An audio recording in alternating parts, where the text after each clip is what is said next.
Hello and welcome to the Doctor Who Show, which is recording on the 57 years and 1 day anniversary of An Unearthly Child going out. I'm Dave. And I'm Rob. And this month we are talking about Alien Worlds, and I must say I'm particularly excited for this one. I love Alien Worlds. Rob, how are you? Dave, I am very well indeed. The weather is warming up. The border has come down with Victoria. It's happy days of late. Look, I feel very much the same way, and I'm very aware that a number of our listeners are not as fortunate as we are in Australia, but let me say, in Melbourne we've gone through what I believe, what the media certainly said, is the longest and toughest lockdown anywhere in the world. Mm-hmm. But at the end of that, we have got 0 new cases in Victoria. We have 0 COVID cases now in Victoria, so things are opening up, life is returning to normal. That's a very good thing. I'm enjoying it. And for those of us who are going through a harder time with this right now, particularly I know, for example, the UK and the US are heading for some perhaps harder times. We hope that the next hour or so is an enjoyable distraction, but take it from us here, there is light at the end of the COVID tunnel. Yeah, and I wanted to say just that myself. We don't say any of this to gloat or rub people's noses in it, far from it. It's to point out that there is actually an end to all this. And we're experiencing it now, and one day you will experience it if you're not already. Yeah. But as we are here to talk about Doctor Who, which is a fun distraction from the real world, I hope that's what we are going to give you today. Yes. And look, we're talking about Alien Worlds. That's fun and imaginative and exciting, and I mean, surely that's the ultimate escapism. It's been a topic that's been on our list for, I don't know, probably about 6 months. So it's always been sitting there looking at me like Alien Worlds is coming up, and here it is. Yeah, I've got a few good ones up my sleeve for tonight, Dave, I think. I think we're going to have a fun conversation, but you're going to kick us off with some news, Rob. Yes. Obviously, we'll get to the 57th anniversary in a little bit, but I want to start by talking about something that people know about, and that's that the new series of Doctor Who will be 8 episodes long. The actual quote from Chris Chibnall was, "Given the complexity of making Doctor Who, and with new and rigorous COVID working protocols, it's going to take us a little longer to film each episode, meaning we expect to end up with 8 episodes rather than the usual 11. And by gosh, Dave, didn't this cause a flutter on social media when I jumped on there and dared to point out that presumably what he means is this is a 10-part series and it's really cut down to 7 episodes and the special will make 8. People were all over me about that, like a fat kid on cake. It was like, no, it's 11 minus 3, that's 8, not 7, Rob. And I kept having to explain that the past 2 series have been 10 episodes each. I feel it seems so boring for me to be repeating this, but the past 2 series have been 10 episodes each, Dave, and the only way you can call them 11 episodes, like Chibnall did, the usual 11 as he called it, is to add in the special. So when he says the usual 11, he's adding in the special, so the math is correct. 10 minus 3 is 7, plus the special is 8. Am I missing something here? I don't think you're missing something there, Rob. I think that's the most straightforward way to read what Chibnall said, but I think the problem here lies with Chibnall. Now kudos to him for wanting to be upfront and open with information as early as he can. Yeah. I get that motivation, and it's the right one. The problem is, if you look at his comment, I don't think he actually knows what the final episode tally will be either. I think he's looking at a budget, and he's looking at a production period that he's got, and the BBC are going to be catching up on a lot of shows that weren't able to be made over the last 9 months or so. So production blocks are being squeezed and budgets are being squeezed, and there is no new money to make up for it. We know, as we discussed in our news topic a month ago, that filming under COVID is more complicated and more expensive. So he's looking at his budget and saying, I think by the time we spend all of this money, we will have made 8 episodes. Now, I'm not sure it will be 8 episodes, and he may not even know if that's going to be 7 episodes and a special later, if it's going to be they record 7 episodes and a special in the one block. Is it going to be 8 episodes and they're just not going to have a special? Or if they do, it'll be a new bucket of money filmed later in the year. Or it could be that as they start spending this money and filming in a COVID-safe way, they do less episodes. Or is it possible that as the cast and crew are potentially vaccinated across filming, they have a bit more money and can squeeze another episode out there? Or maybe an episode will be a a 90-minute special or something. I don't think Chibnall actually knows. Yeah, look, and neither do the fans. I had someone quite vehemently say, no, it's just 8 episodes, there will not be a special. And I thought, well, that's a very big call, because again, to begin with, to get to the 8 figure when Chibnall is specifically saying he's losing 3, they had to start with 11. Put that aside for the moment. It would be a huge thing for there not to be a Doctor Who special at the end of the year, because it's been that way since the show came back. That would be a huge thing if that happened. Yeah, it would be unusual and disappointing. Well, a first for New Who, Dave. Not just unusual, a first. Well, no, I was going to say it would be unusual for the announcement of there being no special to be very casually dropped in that, there'll just be 8 episodes this year. Pause. And you know, we wait for him to say, and a special, and it doesn't come, we go, you know, that would be unusual. I think, Rob, nobody knows, including Chibnall, and for fans to say with any precision, Rob, you are wrong, when even Chibnall doesn't know the answer to this equation, is not the best of fandom, shall we say. Yeah, look, folks, I can only go with what the figures he's given us to work with. You know, I don't want to go beyond that. But what you said was the obvious plain reading of Chibnall's comments. Rob, if Yes. it is 7 episodes plus a special, does that mean we get the 7 best of the planned episodes? Or does it mean we get a few too many wanky double-part arc episodes and not enough fun standalones?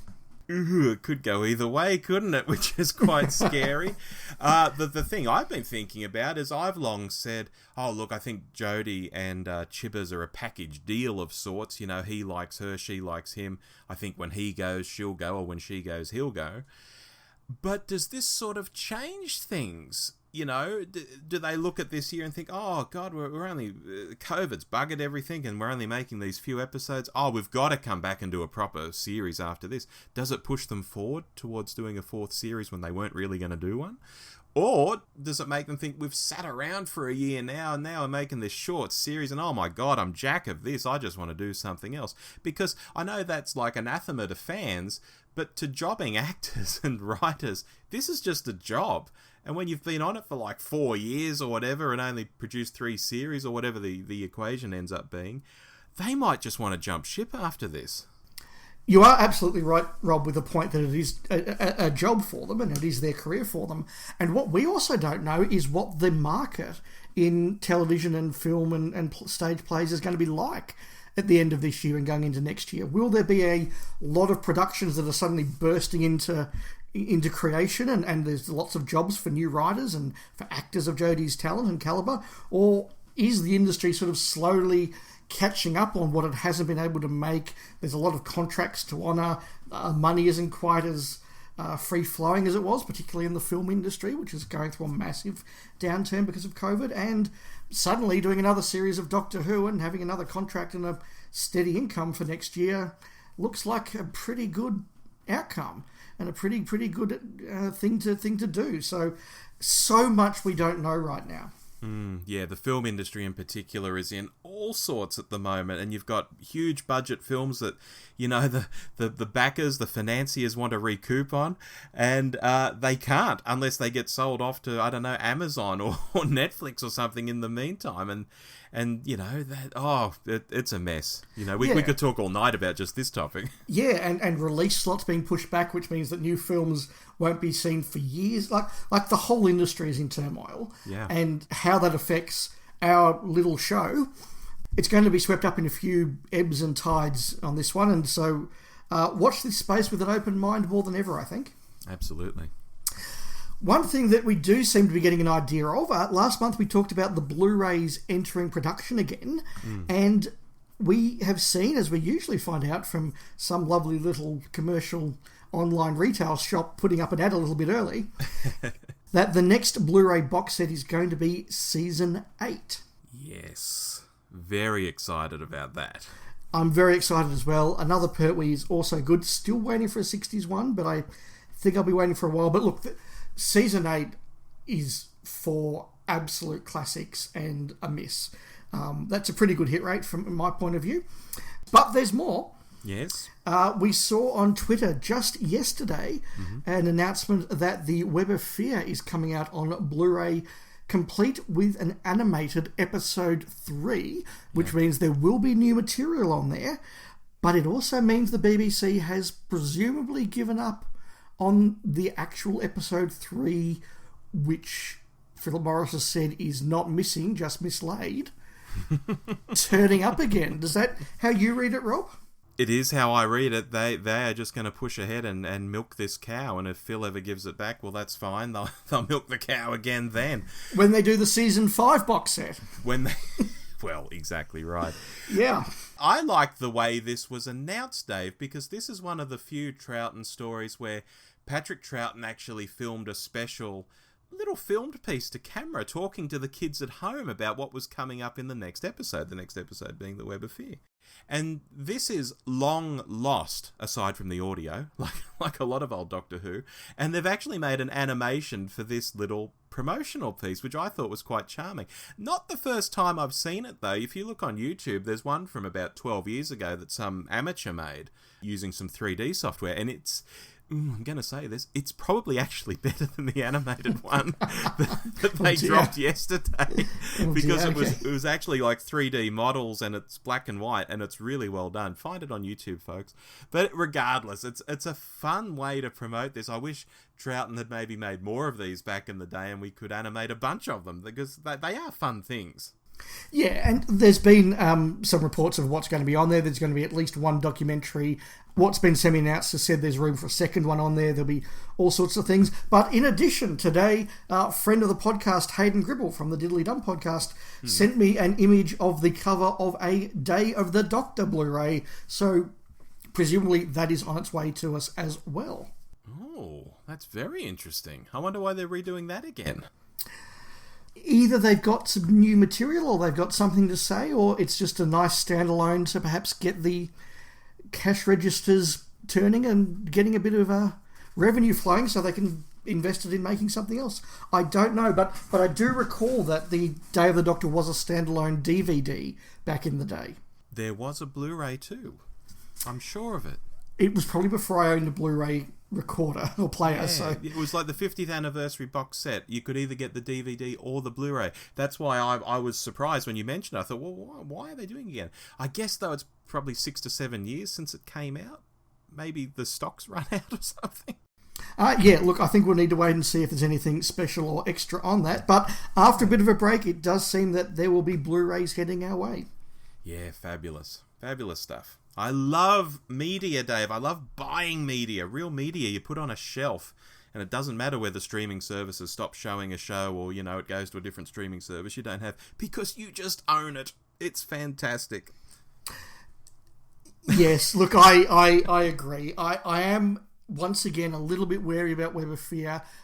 Essentially, I'll be paying whatever the cost of it is, $25, $30, basically for the animated episode 3. Which I will end up buying when I inevitably buy the Season 5 Blu-ray, so I'll have to think about that one. Yeah. Shall we move on? Please, yes. I have something that I think was absolutely charming for the 57th anniversary. And if people get on Twitter and start following Journey Into Time, so that's Journey Into Time, all one word, you will find that these folks, led by Cliff Chapman, who's a follower of us on Twitter, and we follow him. He's a good bloke, Cliff. Have pulled out the script to the Peter Cushing Doctor Who radio pilot. This was something that was going to be maybe made in 1967 or thereabouts, and it never got off the ground. We'll talk about that in a moment. And they've got this script, which was pulled out years ago by the fellow who does the Nothing at the End of the Lane fanzine. And they've made this really great recording with original music and really great voice acting of the pilot episode of this Peter Cushing radio series that was never made. Have you seen this, Dave? I have seen it around. I haven't had a chance to actually look at it myself, but I'm very, very keen because I was vaguely aware that there was a radio series mooted, but I don't know anything more than that. Well, I have more for you here. First up, Malcolm Hulk wrote this episode. So there's something, yeah. It was going to be a 52-part series, like an episodic, once-a-week, radio series. And the backstory was that the Cushing Doctor wasn't going to be exactly the same as the movies, but it wasn't also going to be like the TV version. It was going to be another sort of different take on the Doctor again. And basically, they'd go off and explore time and space, and in many ways, it would be like the TV series, just with a different chap playing the Doctor. The BBC rejected it, though. This is fantastic. The note of rejection, written by a chap called Martin Esslin, he was the head of sound drama in the late 60s, runs as follows. And Dave and listeners, doesn't this bloke sound like a complete wanker? I might even do a British accent for this. As a typical commercial production for unsophisticated listeners in Australia, or even some parts of the United States, it stands up quite well. As a piece of science fiction, however, it strikes me as extremely feeble. So, what a wanker! Unsophisticated listeners in Australia, or even some parts of the United States. Yeah, thanks, Martin. Lovely. Oh, that's golden. Thank you for that. No, I'm very keen to check that one out. Yeah, I have listened to it. It's great. Even the theme music, which obviously they don't try and do the Doctor Who theme because it's copyright and all of that, but they've got a real sort of beat combo 60s kind of feel to the music. Oh, it's lovely. It's the loveliest thing I saw for the anniversary, hands down, this year. Fantastic. Well, the final piece of news that we have is one concerning the next episode that's coming up, and there are, well, it's not really spoilers if the BBC announces it, but I know some people don't like to hear anything about an episode coming up, so if you're one of those people, I'll cover this in exactly 2 minutes, so 2 minutes forward in the podcast and you'll miss it. 3, 2, 1, right, your time's up. Mm-hmm. John Barrowman is coming back for Revolution of the Daleks. He has recorded a little clip and there is a poster out. This is something I think a lot of people speculated about because of his appearance in Fugitive of the Judoon not paying off at the end of the last season. So they said, well, something must be coming. And it's clearly this. I like Captain Jack. I was really excited when he was back earlier this year. I'm keen for this. Rob, what about you? I love Captain Jack, so I'm completely on board with this. I was one of those people speculating, surely they can't just bring him back for like 2 minutes of, badly dyed hair. It's got to be something more than this. Yes. And it is. And that's fantastic. I'm also particular. I'm going to. You're about to talk about Dave. The poster, aren't you? I am, Dave. You know what I'm going to talk about. Yes. A few months back, there were Daleks spotted in spy shots. These Daleks looked weird. They looked like the junkyard Dalek from Resolution of the Dalek, except done properly. So they had different dimensions and angles to a regular Dalek. And I said, look, I think these are real, Dave. And you said, no, I think they're fake. Well, they're on the bloody poster, so I think they're real. You are probably right. The only thing I will say... Actually, no, I'll say two things. First of all, on the poster properly done graphically with all those sort of images, they look a lot better than that gorilla shot. Oh, yeah. Well, they're lit up and stuff. Absolutely. So they do look better there. Is it possibly still some sort of red herring? I don't know. Maybe that's a twist in the episode, but it's looking, Rob, as though you may get the chocolates on that one. Yeah, and in terms of the plot, do we still think Jodie's locked up in Sharda, and is Captain Jack the man to bust her out? That's the plot that I'm thinking of so far. That's probably the most reasonable thing to say based on what we know. We'll know... Well, we don't know when we'll know. Presumably next month, but I haven't seen anything to say if this is Christmas, New Year's Eve, New Year's Day, or... I don't know, mid-January. They're still saying festive, so it's either Christmas or New Year's. It's right. One or the other, I'm sure. Fair enough. We will know very soon. A couple of quick mini-topics this month, Rob, and you're kicking us off once again. Yes, I talked last time about the Adventures in Lockdown book and how I was finding it hard to get here, and almost as soon as we recorded the episode, it did drop onto Book Depository and I ordered it, and it's arrived now. And I've not actually read the new stories that I want to read, like the Neil Gaiman story and the Vinay Patel story, but the book is here. I'm looking forward to flicking through it as soon as I can. I'm delighted to support children in need with my purchase. Well, when you have read those ones, let me know if you think it's worth a read. I will do.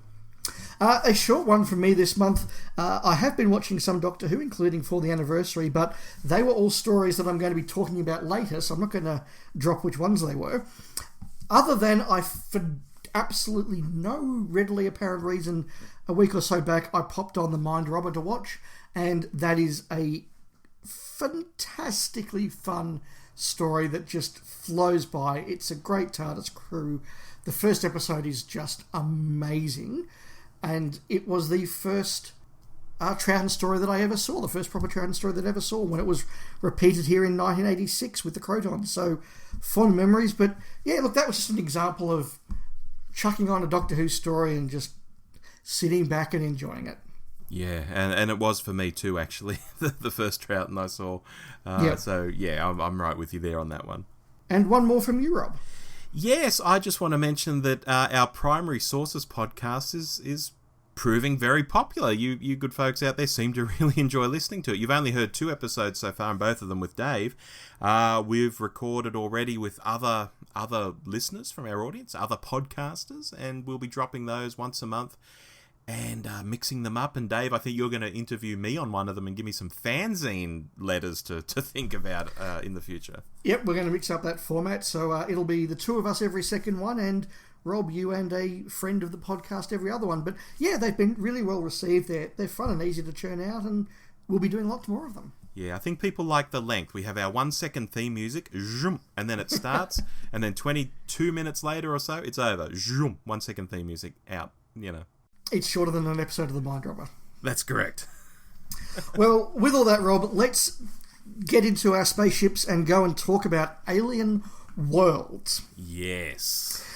Now, why are we talking about this? Well, as far as I'm concerned, particularly as a young boy growing up watching Doctor Who, there were 3 things that got me really excited.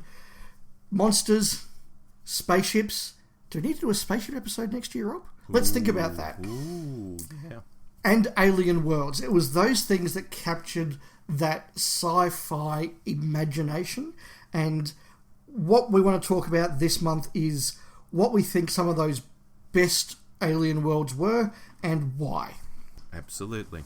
So look, we will dive straight into that. Now, we know from our running sheet what seasons our picks are from, and we're going to go in chronological order or series order, which means it's going to be me, you, you, which is a completely random order. And we don't know what each other's picked. We don't know why. We don't know how we've interpreted this topic. So going straight into my first pick, it's from season 1, and I struggled to pick which story I would go with here because there's a lot of really inventive and creative alien worlds in the Hartnell era particularly, but even particularly season 1.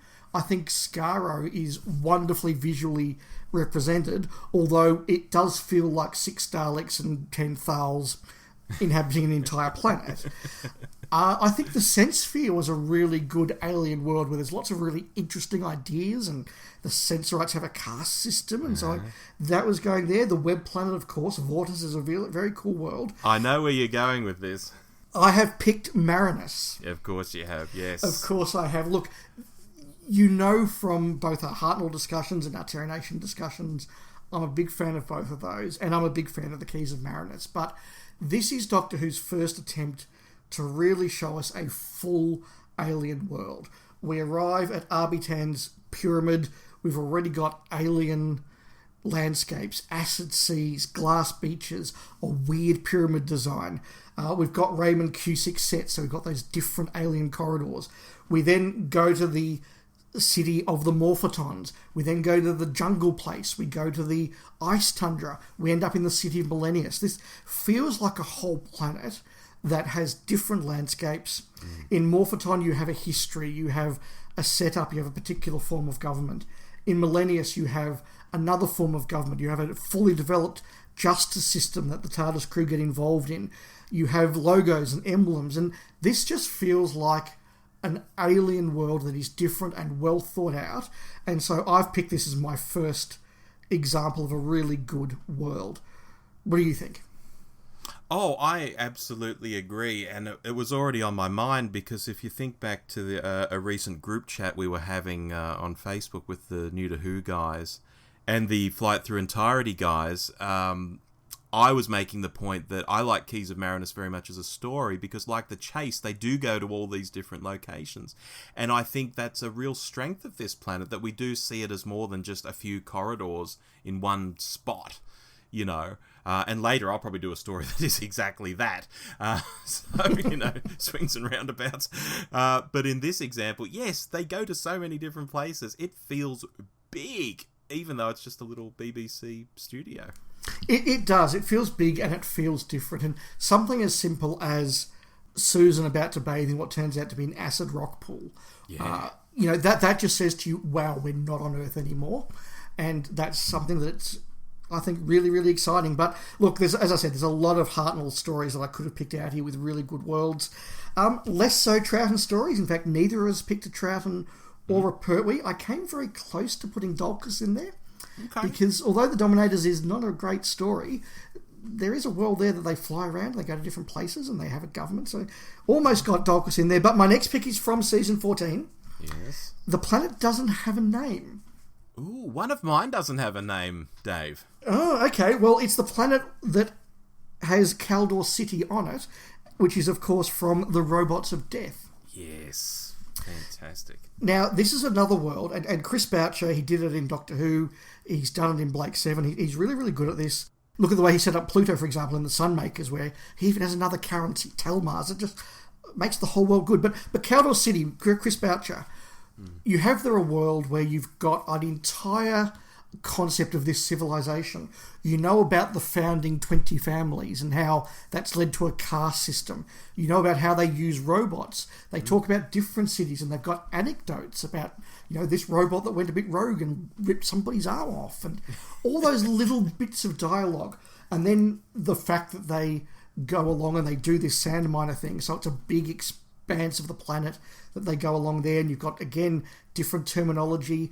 The way that as a society they use robots so much for their labour that they just into the accumulation of wealth and luxury, so the costuming reflects that and the set design reflects that, and it feels like you're on an alien planet with history and real people, and that I think is just so effective when you consider that this is all just on board one sand miner, and again, a very small set. Yeah. Look, it feels very much like ancient Rome. They're in lovely clothes, laying about, eating nice food, and they've got slaves. You know, it's very Roman to me, Dave. Yeah, and something as simple as setting up the caste system being reflected in the robots with the Dums, the Vox, and the Super Vox, again, is just a layer of texture that lends you to believe that we are on a different world with different values and different civilizations. Something as simple as having corpse markers, that the robots go back to a factory and there's a little sticker you put on them to show they've been deactivated. You don't need that level of detail, but suddenly these are real people with real jobs and a real world that they interact with outside of the walls of the sand miner. It's a level of detail we seldom get in New Who. And I know we're talking only about 45-minute episodes on the whole, so it is harder. But I don't think it's impossible, you know, and we still don't do it as much. It's interesting, that. It is, although we have got some New Who picks coming up. But, that was an example. We're sticking with the Tom Baker era. Rob, you've got the next one. Yes, we're into the Key to Time season where there's a lot of interesting planets, frankly. Yeah, when I saw season 16, I was going, I wonder which one it is. And I go, it's probably that one. Oh, no, it could be... Or it could be that. So which one is it, Rob? Dave, I've picked Tara. Very good call. Tell us why. I like Tara for a few reasons. First up, it's debatable that this is an Earth colony, but there are some real similarities. So I tend to be with the fans who say that it is an Earth colony. And if it is one, it's one where the colonists have very deliberately, it would seem, chosen to have a medieval sort of feel going on. And I think it's that ability to have a choice that's really interesting. You know, because most Earth colonies, you think in Doctor Who or any TV show, really, the colonists arrive and they try and do what they can with the technology they have. this is much wilder. This is almost, when you think about it, if they are Earth people, Earth colonists, it's almost like they set up a theme park. Yeah. I don't know how realistic that sort of ability to choose is, but it makes a hell of a background. Are there other colonies out there who set themselves up like ancient Rome or the Wild West or whatever? It's crazy and it's unrealistic, but it's a fun sort of thing to daydream about, and I really like daydreaming. That's my first point. The second is, I think the real strength of any alien world is how good it can look on TV. You think of something like Kinder, which is one of my favourite Davo stories, and it's absolutely let down, but only by how the world looks. And of course, the story in Kinder allows me to overlook it, but, how much better would Kinder look if it had some real locations? It would look incredible. So, the fact that this planet just happens to look like the English countryside and just happens to have castles in it, and oh look, we have those locations for real and we can film at them, it makes it so pleasurable to look at this and believe in this world, because what we're seeing is absolutely what it's meant to be. With some lovely glass shots to make it look just a little bit different. Yes, that too. And finally, the weapons. Because this story was airing, I believe, about 12 months after Star Wars came out in the UK.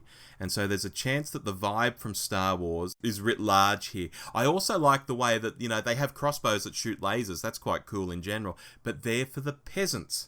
And it's these electro swords that are for the more civilized nobility. And I think there's a real Star Wars flavour there, because lightsabers were for a more civilized age and all that sort of stuff. I just think it's there, Dave. Yeah, absolutely. And Reinhardt and Streller and Gracht all feel like they're from bigger countries, and so there's a whole world out there. I agree, it looks absolutely lovely. But even some of the little details, and I think this is what's important. Something like the priest who comes along, they don't call him the bishop or the high priest or anything. They call him the Archimandrite. Yeah. And it's a silly thing, but suddenly it feels like this is an alien world, because they don't have archbishops, they have archimandrites. And that's, again, that level of detail that makes you buy into the alienness. But yet it's still a very familiar looking place, and again, I buy into this being an Earth colony. That's my headcanon for this. Yeah, I could accept it either way. I think that they both work, and the fact we don't need an explanation, just shows it's not important, but it's fun to speculate. But Rob, if you'd picked Ribos or Zanuck or even Delta Magna, I would have understood that. It's a really good season for Alien World, season 16. I was surprised you didn't pull one from season 16, honestly. I was very, very tempted to, but for my next pick, I did pick from season 18, and I had no choice. This one had to be included in there, and that is Traken. Yes. Now, that's not a million miles away from Tara in some ways. It's not. It's only a couple of centuries away in terms of cultural influence. Instead of having sort of 15th century knights going around swashbuckling, we have sort of 18th century characters walking around talking Shakespeare. If only the world was a fist and the stars are in my hand, and it's really quite good. But the first thing about Traken is that it looks wonderful. Yeah. It is sumptuous. It is gorgeous. It looks like a lovely alien world. It looks like the sort of world that if the Doctor materialised in the TARDIS and said, where would you like to visit? You'd go, you know what? Let's start with Traken. That looks like a pretty wonderful place to visit. And it's achieving this with sets too.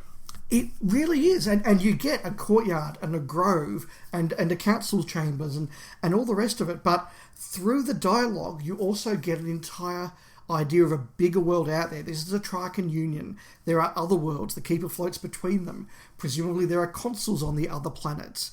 You talk about the Source. It's got a history. It's got a system of government. It's got corruption. It's got real people who are hearing a bit of the news and starting to speculate and need to be managed. It looks good, and it feels again like a fully formed alien world. Yeah, I agree with all of that. And again, we're coming back to that world building that is just is what elevates these for us. It's so important. Yeah, and even the fact that although we only spend 4 episodes on Traken, it feels like we spend a lot longer because we actually have flashbacks. We go back and we see young Cassia and Cassia growing up and all that. So again, it feels like this is a world that exists beyond what we're seeing. There are everyday Traken people out there that actually their opinion affects the way the consuls act. The consuls are very aware of public opinion. Yeah, it feels like a real place. So 3 stories there from the Tom Baker era, which is pretty good. But you've got our next 2, Rob. Yes. Season 22 is where I'm going next. And again, I sort of did think, what is Dave going to try and guess what I've picked here? And so I'd look through the seasons to see what other planets were available. And I have no idea if you'll pick this or not, because I've picked, Dave, Necros. That's not where I thought you were going to go. It's not where I thought you were going to go. So I'll tell you what I thought afterwards. But let's start with talking about why you've picked Necros. Okay, again, I have 3 points. But first, I guess when we think of Necros, we think of Tranquil Repose itself. And the two, I guess with fans, sort of become almost interchangeable. Necros is Tranquil Repose is Necros. But that's only like one location on a much bigger planet. But I guess with the place being called Necros, it makes it feel like one big tomb, so it sort of reinforces what Tranquil Repose is all about. It's cool, I like it. But my points, there is world building going on here as well. You wear blue for mourning. Women's legs must be covered. All of this is nice touches. And some trivia here, the mourning colour was actually meant to be white, but I believe because they got all the snowy conditions, which was the last time Doctor Who ever shot on film, on location, by the way, blue would stand out more against the snow. So suddenly the mourning colour for Necros became blue. Right, okay. And another thing I like, the concept of the story being set in what is meant to be the universe's best, and we must, I guess, presume the largest funeral home, gives a real chill up the spine. It's interesting because it looks like such a nice place. It's not some dark, storm-ravaged looking place. In many ways, it's not a million miles removed from Earth in terms of, what the temperature is like and all of that sort of stuff and the climate. And yet the way it's being used is really quite chilling. And I like that kind of thing where the story doesn't go to cliches to world build all the time. And of course we know there's a food processing plant there, and how people didn't at least joke that the food was coming from a planet of the dead is beyond me. But let's park that. My third point, I think out of all my picks today, this is the one I think is most affected by my enjoyment of the story. So the location kind of gets dragged along for the ride a little as well. And I'm happy to admit that too, When I think of this story, I think of Colin being super doctorish, striding along in that blue cape. I think of the location work. I think of the big carving falling on his head. I like it all, and it just gives me this nice feeling when I think of Necros, which sounds very weird to be saying out loud. No, I totally see where you're coming from there. There is a sense of interacting with a bigger world. There is a sense that it takes time to get from one place to another. The people feel real. Again, there's corruption. There's attitudes like that. But can I perhaps just pull back for a moment, Rob? Yeah. When you said that you were doing one from season 22, I genuinely had this as third on my list because I also had Carful, which has a history and has a system of government. There's references to the hospitals and the power and all the rest of that. And I also thought about Varos, which again, there's a history of this colony, how it devolved a system of government. And I think that one thing that Philip Martin has said, and I won't talk about him too much, but he said that Eric Saywood said that it was an Eric Saywood policy that if you had an alien world, you had to have a full alien world with a history and with a system of government. So although Eric Saywood cops a lot of flack in fandom, and sometimes justifiably, let's give him credit, because as we go through the real Eric Saywood era here, season 22, you look back at Androzani Major and Minor and San in season 21, Eric Saywood, he knew how to do an alien world. Oh, absolutely. And, there are fans out there who won't give him a break on anything, and I find that ridiculous. I think we should applaud him on this, because I do remember that quote myself. And as we've been talking about in each and every one of these, world building is very important. Build the world and, it'll make a lot more sense, feel more real. And that is very much a Saywood thing. Yes. Yeah, absolutely. But no, Necros, yeah, very, very interesting choice. And your next pick is another Colin Baker, I believe. It is another Colin Baker from season 23. And, Dave. Yes. It's Ravolox. Interesting. I know the listeners... Yeah, look, I know the listeners are probably thinking I'm just being weird at this moment, but just hear me out. I've got 3 points again. Point number 1 is, it's Earth! You know, albeit an obliterated Earth, but like, I guess the Sontaran experiment, it's really cool when you're a kid, and I was a kid when this came out, to think of a civilization that's all been wiped out and how a world might get reset and everything just wiped off the face of the Earth. I used to love that sort of thing. You know, there were video games I'd play and the artwork would be, you know, all shattered cities and stuff like this. There's a reason why apocalypse and dystopian dramas are very in fashion no matter what decade you're in. Exactly right. And I was all over this as a kid. I still like it as an adult. Yeah. You know, the way there are underground things that have survived, you know, they get into Marble Arch and all of that. You wonder what else has survived, what else is out there. You almost want to go out there and explore it yourself. It gets your mind going. You know, I love this sort of stuff. So that leads me on to point number 2, which is the backstory I think is neat. Earth being shifted, 2 light years or something by the Time Lords. Killing basically everyone on the planet, almost, you know, and renaming it Ravolox. This is a big concept in terms of, you know, what is supposed to have happened to the Earth, you know, and what sort of tribes might form out of who's left. And, you know, of course, it's one of only several futures we've seen for the Earth in the far future, so it's a bit cruelled by other stories that do their own thing when it comes to, you know, what's the future of the Earth. But this particular future of the Earth I thought was fascinating. You know, the way the Time Lords could be so corrupt and basically genocidal against humans. And finally, this point, of course, really gets to have its cake and eat it too. It's an alien world, but it's also Earth. And I thought that was kind of a fun thing. You know, and of course, again, the beauty of setting anything on Earth is you don't have to do anything wacky and make dozens of purple, you know, plastic plants or colour the sky or whatever. You know, they can just show a forest that is blatantly on Earth. Of course, it's on Earth. You know, it's a great cheat. And I immediately believe in the world because it's real. It seems silly to even point that out, but, you know, there it is. No, it's a really good pick. It obviously looks very, very good. It's filmed in a really lovely way. But again, you're right. The level of detail you go through, the theology of the tribe of the free, the language that they use, the fact that women have multiple husbands because that's the way the society has to survive, the way that water is rationed down in the underground world, for example. Yeah, it's really good. And I know Mysterious Planet is sometimes the least liked story out of Trial of a Time Lord for many people, but the ideas in it I think are very, very good. Yeah, and look, it once again is Robert Holmes, who's very, very good at, with a few flourishes, creating an alien world, a different currency, a different cuisine, all those little things that he puts in. But again, you could just have easily have picked Thoros Beta, which again looks lovely, has an entire system of government and a history. And what's really coming out is that this Saywood Colin Baker era, really good for alien worlds. It's very good, actually.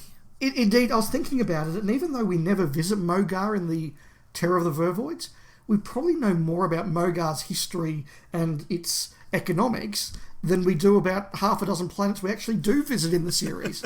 I think you might be right. So that takes us through to the new series, and we've each got a pick from the new series. Yeah. This is going to be interesting. Yeah, I have no idea what you've picked. I don't know if you've got a suspicion about mine. But I went with something from Series 4, and I have picked the planet Midnight. Ah, yeah. Again, a couple of reasons for this. Number one, perhaps more than any, the visuals. It looks stunning. Absolutely stunning. And that goes a long way to making you, again, want to visit this planet. But beyond that, there's all the little detail that's set up in this. What sort of planet it is, why people come here, the way the sunlight works differently. Then you have to go off and explore this planet. And it's not this sense of, you know, an entire planet where you can basically walk from one side to the other in 5 minutes, because that's as much as we see. The Doctor has to spend hours in a transport going around to see more of this planet. And so it feels like somewhere that you would visit. And then to throw in on top of it, the mysterious alien creature that we never fully learn about, we never fully understand. No. But that just, again, makes it feel like there's a bit of danger out here and there's a sense of unknown out here. So, as a viewer, you feel like you are exploring a real alien world that is both gorgeous and stunning, but dangerous and scary. And so it makes you feel like you're exploring Africa, or you're exploring Antarctica, or you're exploring an actual alien world. And I just thought I couldn't go beyond this story and this planet. And compare it to, what was that Whittaker story from the last series where they jumped into a truck and they were pissing about with some aliens chasing... What was that called? Yeah, that one. The one with Benny. Yeah, Benny. Yeah, yeah, I can that remember one. That I can't remember the title. It's terrible. I mean, compare the vibe. I mean, you're out there in a truck being menaced by monsters, but just compare the vibe between the two. It's chalk and cheese. It is. And I just think it's so well done. And the planet becomes a character. And that's really, really good. Absolutely. Which I guess just leaves my final pick, Dave, which is from Series 7. And I'll draw this out a bit because you were talking about, a world feeling genuinely scary and, and different. And I think this world that I've picked, and this is the world that doesn't have a name, is genuinely scary. Okay. And I'm hoping listeners, I know you're probably trying to think of what it is, and I hope listeners are out there listening in their cars or, whatever, trying to guess what it is. Because when I hit on this one, I thought, oh yeah, I've got to talk about this one. Because, Dave, for my final pick, A Planet Without a Name, from Series 7, it's the Dalek Asylum, from Asylum of the Daleks. Interesting. How about that? I would never have guessed that one, so that's very cool. Please tell us. Conceptually, I find this joint really interesting because you'd think the Daleks would be very unsentimental about, mentally ill comrades. Like, oh, he's broken, exterminate him. But no, they think being hateful is beautiful and they want to preserve it. And they want to preserve all this craziness. And this planet is set up where they send all these Daleks, and they've surrounded it with nanogenes. So anyone who lands on the planet essentially gets turned into a... well, if you're a human, you become a human Dalek, or if you're an alien, you become whatever your species is, that kind of Dalek. And you essentially become extra security for the planet. Yeah. Wow. Visually, it's very cool to look at because while the episode is all set underground, outside it's all snow and mountain ranges, and they do some location filming in genuine, mountainous, snowy locations. It looks really good. It looks great. My second point is it's also an example of something that's been set up with the best of intentions, but which has gone bad. And you see this in all sorts of fictions. And here the Daleks realise they have to destroy it in the end. They've set it up to, preserve all these crazy Daleks and preserve the madness and all this. But even they realise, it's a big, dark, scary place, not just to us, but to them as well. They're too scared to go down there, which is why they send the Doctor down there. And certainly when you're in the depths of this place, and this comes back to the fear factor, there is definitely a fear factor here. As Matt Smith's creeping around and Rory's creeping around and he's, tapping Daleks that seem to be inert and then they wake up. Or when Matt Smith has to go through what does the Clara character, Oswin she's called in this one, but I call her Clara. She says you've got to go through the intensive care, which are ostensibly all the Daleks that he's dealt with personally in the past, and they're the real crazy ones, and he's got to sneak through there. It's really actually scary. It's really cool. For a New Who story, not many New Who stories are scary to me. This one feels scary because they are having to creep around. They are surrounded by so many Daleks. It's great. And finally, the story begins on Skaro, and it's a ruined Skaro. It's not the Skaro Sylvester McCoy blew up, which was presumably a functional Skaro. So I'm not exactly sure how it exists to be ruined before McCoy blew it up. But again, this is one of these times where we'll just park that idea. And just have as my third point a big shout out that the ruins of Skaro are at the very start of this story. And it's a bit of a cheat for me to be mentioning it, but it is in the story and it does look really cool. And that's my take on Asylum of the Daleks. No, that's very interesting. Look, I don't have anything to add to that, but it is a very different pick. And again, just shows that level of diversity and imagination that when writers and production teams really decide to go somewhere different and put lots of effort into creating a world, it just pays off. It pays off so well. Yeah. Now, Rob, they're our picks. Yes. But before we recorded, just an hour ago, I put out a tweet just asking if anybody had a favourite alien world, and we've had 2 replies. Is that right? It is, so I'll just quickly Is one of read them it. mine? No, no, 2 replies apart from yours. Oh, so we had 3 replies in an hour. That's very good. We did. The guys at 42 to Doomsday, hi Mark and Rob, they said Zeros. They have a museum, a space museum. Very good. And look, I know they're probably teasing a little bit, but again, both the Zerons and the alien race, what are they, the Moroks, I think they are, something like that. They again are both quite actually well-established alien races. And one that we did mention, Tim Archer says it's got to be Carfil or whatever planet the Bandrels are from. Very good, Tim. So thanks to those for replying. And if listeners, you have other nominations you'd like to tweet us about or write to us about, we'd love to hear it. But Rob, as I was going through the list of Doctor Who stories to pick my 4, I actually pulled out 2 that I think prove the points we're making by being terrible in the opposite direction. Oh, tell me more. So the 2 planets that I've picked are the planet of the Gonds from the Crotons and Lacertia from Time and the Rani. Yep. The problem with both of them is that there is no sense that this is a real planet. No. In the case of the Gonds, it's 6 people, a learning hall, and that's about it. They all live in one little village. There's no sense that there's anything else out there. At least in State of Decay, where there's one village on the planet, it's because that's where a colony ship crashed. Yeah. The Gonds apparently just all evolved in one spot. And Lacertia's the same thing. You have this indolent lizard-like alien race that apparently evolved in a planet of quarries. Other than a centre of leisure, they have nothing. There's no sense of a government or an economy. Baos is their leader just because the script says he is. There's 7 Lacertians. It never feels like there's a planet out there of Lacertians in the way that something as simple as the Sensphere feels like. In the way that something like Pluto feels like, even though we only see a little bit of Pluto. We know there are 6 Megropolises and they all have their own sun and they all have a gatherer and they all pay taxes. There's none of that. So I think that there are some very bad planets out there, and neither of those 2 visually looks very good either.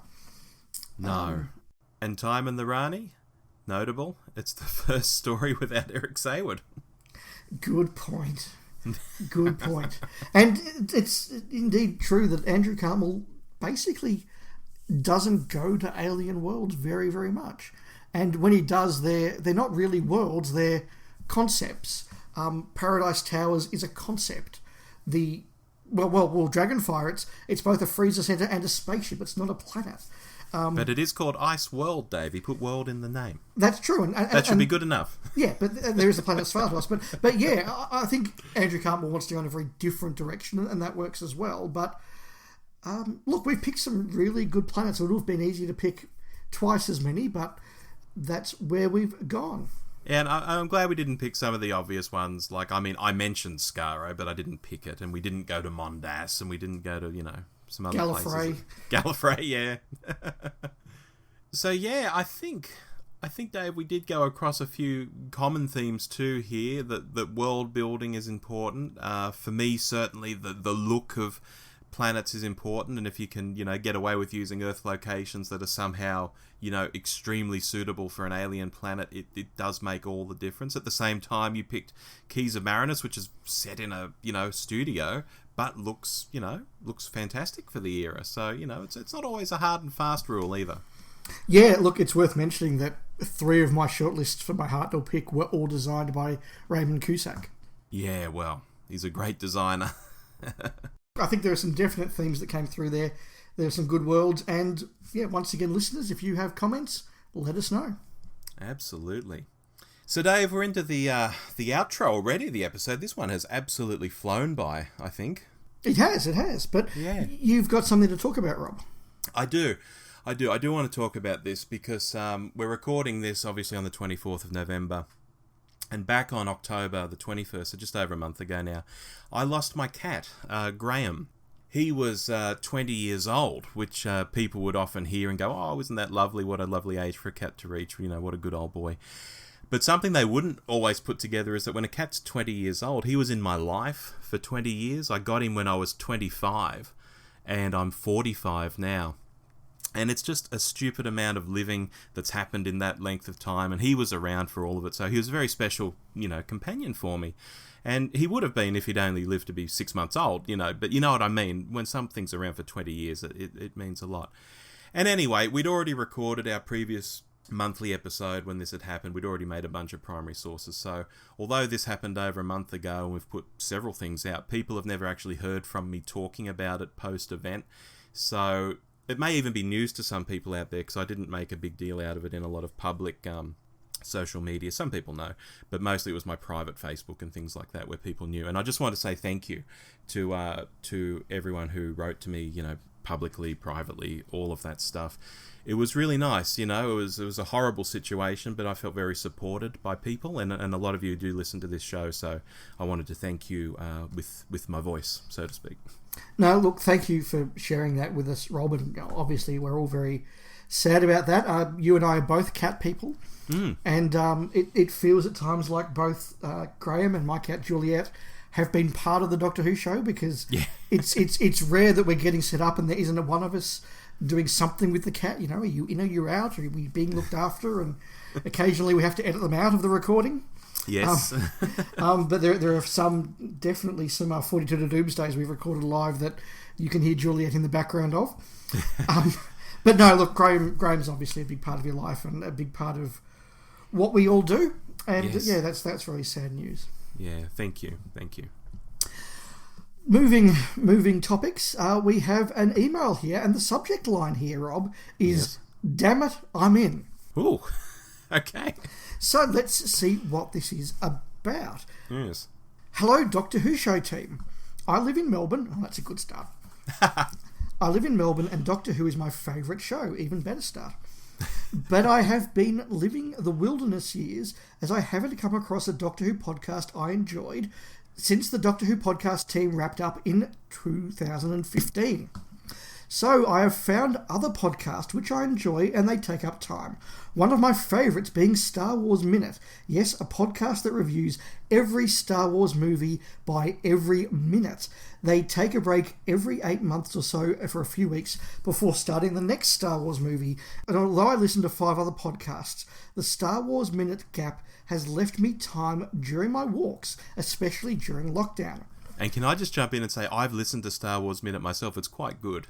Yeah, that's an interesting idea. I might have to check one of those out. It's a good concept.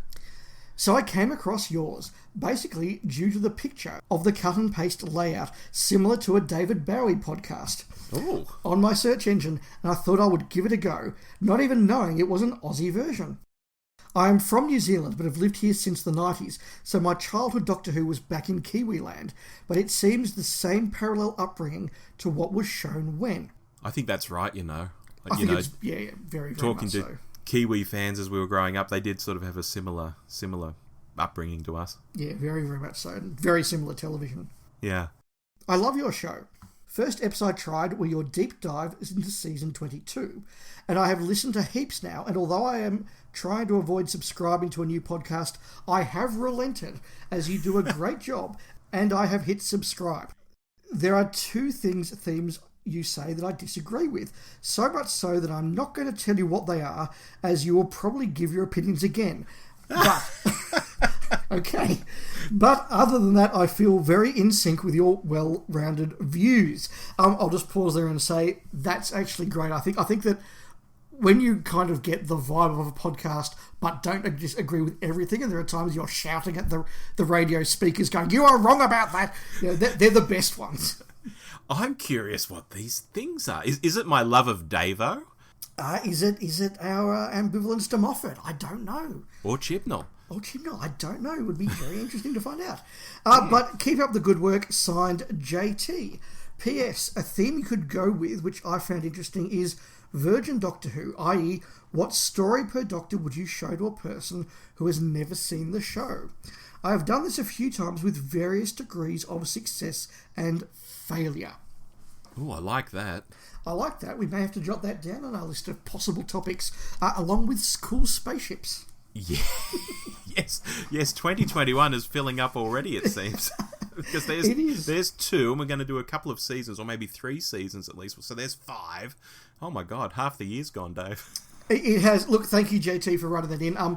I don't think we want to pat ourselves on the back too hard, because you've just done that for us. So I think I'll just say thank you for the very positive feedback, and glad you're a listener.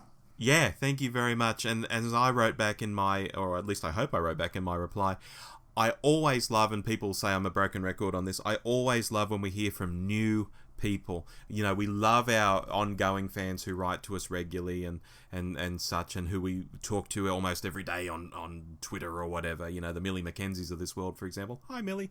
But when we hear from new people, it's just reinforcing to us that there is this much bigger number of people out there listening, and we'd love to hear from all of you over time, honestly, you know, and hear what all of you have to say. No, it is wonderful to know that we're not just talking into a void and people are enjoying us. But as I say, enough of that. Thank you, JT, for the comments. Thank you. So we're going to wrap up, Rob, but just quickly, anything interesting you've been watching over the last month? Yeah, 2 things, Dave. I'm on the tail end of the Jeremy Brett series of Sherlock Holmes. There are 42 in total, so I think I must be into the mid-30s by now. I've probably got 6 or 7 left. Not many to go, and I'm really still enjoying that. I also, and this will be interesting to Doctor Who fans in Australia in the 80s, I think, I've also just watched the modern series of the anime space battleship Yamato. Oh, is that any good? It's fantastic. I'm about to tell you about it. Oh, okay, because the old 1970s space battleship Yamato was dubbed into English, and some people might remember it was renamed as Star Blazers. And, you know, this was a staple on afternoons on the ABC. So, as I say, some 80s Doctor Who fans from Australia might know it well.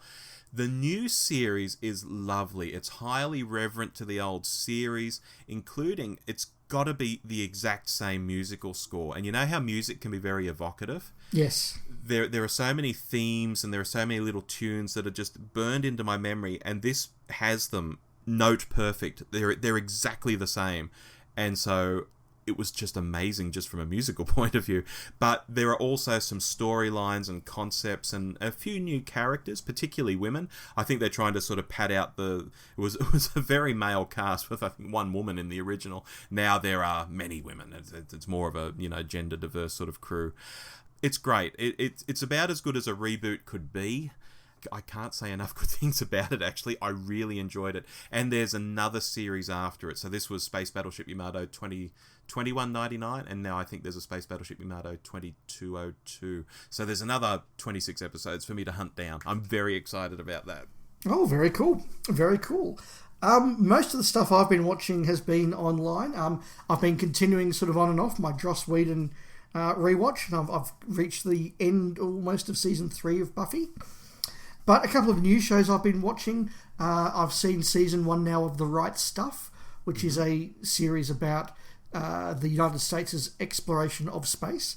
So this one goes up to about 1963, 64, I think. And there are more seasons to come. That hasn't been too bad. It's a little dry and a little slow in a couple of places, but it starts off and ends off very well, so that's good. I have watched season 4 of The Crown, which I thought as a work of drama was better than the last season, but as a work of history was by far the weakest of the 4 seasons. I've been hearing that about it, actually. Yeah, look, I'm not going to stand here and dwell on all the mistakes and errors and bizarre characterizations. There just were many, and that's a shame, I think, when you look at what it was doing back in the early series, but very watchable and very enjoyable. And, of course, I have been watching The Mandalorian Season 2, but I'm not going to say anything about that because I think we're both keen to do a review of that at the end of the year. Absolutely, and if new listeners don't know, we did a Mandalorian Season 1 alternate Galaxies, when was that? January of this year, so you can look that up if you've only just come onto The Mandalorian now and you want to see what we thought about the first season, have at it. Yeah, and we'll come back to talk about the second season when we have all digested it. Yes. So yeah, a few things I've been watching there. Fantastic. Well, Dave, this was our November episode. What are we doing in December? So in December, we have our Christmas episode. Now, we will be reviewing Revolution of the Daleks whenever it is aired, but I assume that's going to come out in January, not December. So for our December episode, we are going to do stories where the fan reaction surprised you, for better or worse. So here we would like a lot of listener feedback, please. We're talking about a story that you watched go out. Probably most of them will be new Who, although maybe for some of the audience it will be old Who as well. But a story that you watched it go out and you've thought, that was really good. Got online, listened to podcasts, and everybody else hated it, and you've gone, did I watch the same thing? Or alternatively, something you've watched and gone, that was utterly dreadful. Suddenly you turn on the internet and there's just an outpouring of love, and you're like, what did I miss? Yes, and do I need new friends? Yeah, that's right. So those stories that you just thought your view was just so out of sync with fandom, we will certainly have our picks, but we would love to have some of your picks as well to make it a nice, warm family Christmas episode with all of our Doctor Who show family. Yeah, that's going to be a lot of fun, and I'll get out there on the socials and spruik for some opinions there as well. So send them in, folks. We'd love to hear from you. And in the meantime, of course, we will have another Primary Sources in about 2 weeks' time with our first guest. Shall I exclusively reveal who it is?